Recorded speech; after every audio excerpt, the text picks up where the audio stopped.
Brian Billick, NFL Network Analyst. You can see him every Sunday on NFL Game Day First at 7 a.m. Eastern Time.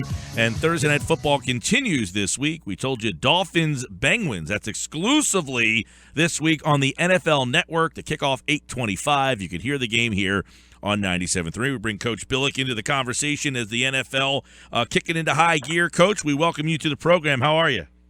Doing great. Well, I get your opinion first off. Obviously, here in Philadelphia, everybody is really wanting to get insight on Wentz and what people see from him. And a guy like you, who obviously worked on the offensive side, a very high-powered offense as your time as an offensive coordinator, would you have enjoyed having a guy who has the intangibles of Carson Wentz? Oh, boy, you better believe it. This guy appears to have everything. The thing that strikes me the most about him is there's a sense of calm about him. He doesn't get flustered in the pocket. You've seen him work within the pocket and step up and make some throws. If he has to work outside, he does. A perfect example was the way he shuffled along the line, knew exactly where he was with regards to the line of scrimmage, and threw the ball to Darren Sproles for the big touchdown. And then when it comes right up the middle in his face, he's able to stand in there and make the throw and take the hit. So far, he appears to be the real deal. Is that something, when you work with quarterbacks in your time working with offenses, is that something a guy just has? Can you teach him this calmness? Can you, is there ways that you can work with guys? Or when you just inherit a guy, you say, this guy's got something that you have to have, but I can't teach? Yeah, he pretty much was born with that in terms of, you can try to build on it in terms of his perspective and get an understanding of the league and what he's facing. But from the standpoint that he is so calm, Dak Prescott, I would say the same way. There just seems to be a calm about these young rookies that are belied by their age. Brian Billick's with us, NFL Network. Don't forget Sunday, NFL Game Day. You head coach, you won a Super Bowl. What are you seeing from Doug Peterson that impresses you? Well, he's doing what his team does best. We're all the talk about Carson Wentz. The defense under Jim Schwartz has been just absolutely brilliant. And Philadelphia, all these 5-0 teams that we're looking at right now, all of which you could have easily understood if they were 0-3 because of their quarterback situation, some of the things that they were going through.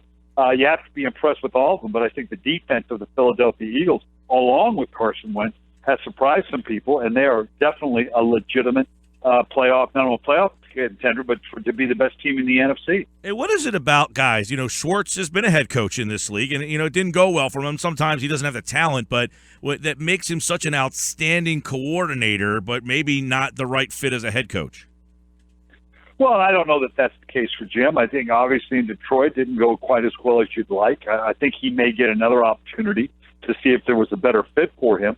But he's got a brilliant defensive line. He knows exactly what he wants. His teams are very fundamentally sound, and obviously the players are buying into what he's peddling there. Brian Billick's with us. I want to look inside the NFC East with you real fast. You look at Dallas. You mentioned Prescott. They had all sorts of injuries last year to Romo. How are you handling that situation with Prescott and Romo when Romo is ready to go? How does Dallas move forward there? Well, this young man is impressive, and Romo with his injury history now clearly his productivity and what he has done. I'm talking about Tony Romo now. It'd be hard not to reinsert him as a starter. But I heard a great analogy today. It depends on how many games you continue to win. If you're 2 under par and you're making the turn, you don't all of a sudden change your driver.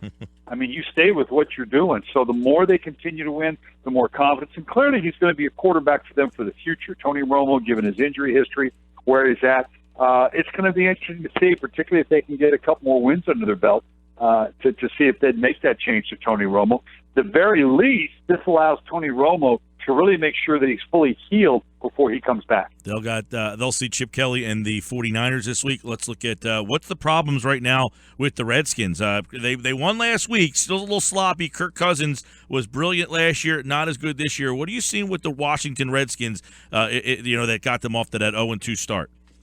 Well, it's just inconsistency, particularly as they get down into the red zone. It looks like Kirk Cousins maybe is rushing himself a little bit. He doesn't look, although last week was better, doesn't look like he's kind of calmed himself. We talked about the young rookies looking calm. Kirk Cousins doesn't look calm right now, and he can get there. You're right. Second half of the season last year was brilliant, 74% completions. 19 touchdowns, 2 interceptions. He needs to get back into that rhythm, into that comfort zone, into that calm for the Redskins to continue to do well. All right, look at the Giants, too. They looked good the first 2 weeks, Coach, and then last week the defense, and they look good defensively. Last week the defense looked to go back to its old form. Eli does what Eli does every once in a blue moon. He comes out and throws that big pick and just has one of those days. But is there some concern after watching the Giants against the Redskins and losing that game at home? Do you move forward and say, I don't know that I am as sold on the Giants as I thought I was? Yeah, I think Eli's going to bounce back. He's got a lot of offensive weapons. The defense is playing very well. They're probably playing, notwithstanding last week, the best defense in the NFC East. So for that reason, you got a lot of good offenses performing right now in the NFC East. I think the fact that the Giants' defense could be the difference maker for them if they continue to play well. Steve Spagnuolo, they're beginning to look like the Giants of old. Physical front four, can get home with just a 4- and 5-man rush. Coach Brian Billick is with us, NFL Network, Sunday, 7 o'clock on game day. I got to get your take on, as a coach, you see what's going on in New England. You ever could you imagine going into a week not knowing who's playing quarterback? Not your third string saying, I got to go with my third, just not knowing. I mean, how they get by the way they do up there? It's just what you do. And when you got all those Super Bowl rings in your back pocket, you've got to do it any way you want. The players are going to buy in. I think with all the talk of Tom Brady and then Garoppolo and now the other, I think we kind of lost sight of how good a complete team this was going into the season. Really good, solid defense. LeGarrette Blount is just a hammer in the running back position. For them to, if they indeed, and it's going to be a huge game against Buffalo, I can't imagine the pressure on Rex Ryan. If you can't beat New England, even in New England, without Tom Brady, maybe without Garoppolo, God forbid he's even without Brissett, the kind of pressure that's going to come down on you. This is going to be a tough game for Buffalo. It is pretty crazy. Hey, how about Seattle? They've been in the picture for so long. Are we starting to see cracks in them, or do we think that they are still a factor in the NFC? Oh, they're certainly still a factor. They're not as dominant as they were defensively. Their running game isn't quite as dominant, obviously, without a Marshawn Lynch. I think you're going to see Russell Wilson. He's on pace now for the first time in his career to be a 550-plus throw quarterback. Not that he can't step up to it and perform well with it. He hasn't had to before.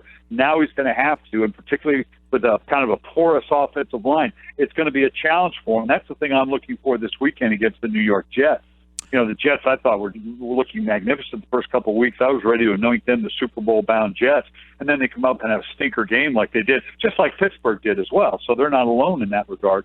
But I'm interested to see how the New York Jets at home can get to Russell Wilson with their front four. A couple in the NFC real fast. Arizona and Carolina. Carolina, the defending champs. Arizona, a lot of people thought the best.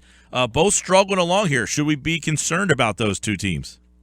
Well, I think for Carolina, you have to give Minnesota a lot of credit for just playing really, really well. I think Carolina they'll be back. They're too good defensively up front. I think they match up very well with the Atlanta Falcons this week.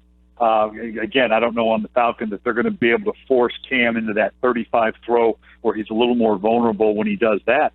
And Arizona, that's a concern. They just don't seem as physical as you expected them to be coming in. They're going to play a physical Ram team, all with kind of an inept quarterback situation. Carson Palmer's got to show that he can get back into that rhythm that we saw last year and see more offensive and defensive physicality by their offensive line and their front seven. All right, Brian Billick with us here on the Sports Bash. Don't forget NFL Game Day first, 7 a.m. on Sundays.